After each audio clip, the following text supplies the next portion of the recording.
لحد سنوات قليلة مضت ما كانش حد فينا يعرف ايه اللغة او الشفرة اللي تم استخدامها في حرب اكتوبر لتوصيل المعلومات ما بين الضباط والجنود في موقع العمليات.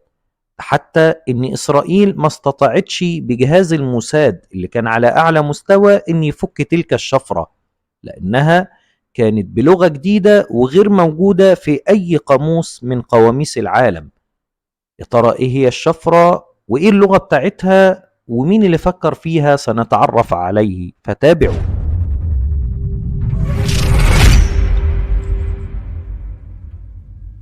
احمد ادريس صاحب الشفرة اللي حيرت جهاز الموساد الاسرائيلي، واللي كان لها الفضل في ان مصر تستعيد سيناء وتهزم الجيش الاسرائيلي.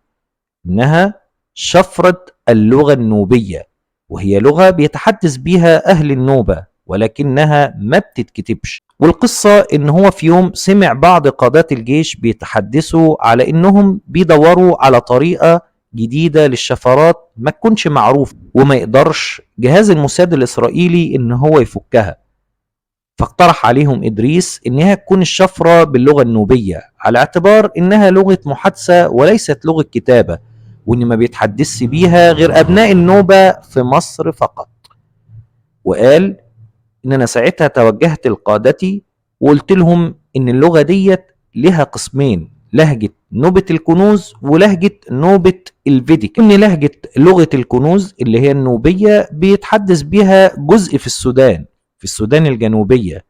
أما بالنسبة للهجة الفيديكا ودي اللي بتحدث بيها شمال السودان. وقال على الفور أبلغ قاداتي الفكرة لرئيس الأركان اللي عرضها على الرئيس محمد أنور السادات. وأول ما سمعها الرئيس أنور السادات وافق على الفور، واتفاجئت بأن هو استدعاني لمكتبه. رحت لمقر أمني لمقابلة الرئيس السادات، وانتظرت في مكتبه لحد ما ينهي اجتماعه مع القادة. وأول ما دخل عليا أنا كنت مرتجف وخائف، وده لأني أول مرة أشوف رئيس مصر قدامي. ولما حس فيا بالارتجاف والخوف جه وحط إيده على كتفي، وبعد كده قعد على مكتبه وابتسم وقال لي: فكرتك ممتازة، ولكن إزاي هنقدر ننفذها؟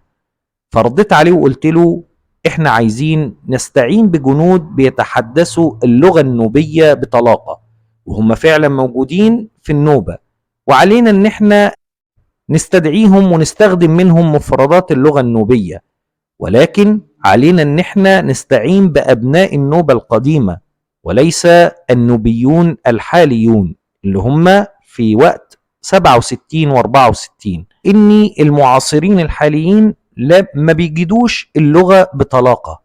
فرد السادات قال له: وازاي نجيبهم؟ قال: جاوبته بان هم موجودين بقوات الحرس الحدود. فابتسم السادات وقال: بالفعل انا اتذكر لما كنت قائد اشارة بقوات حرس الحدود اعرف ان كان هناك جنود بهذا السلاح بيتحدثون اللغة النوبية بطلاقة.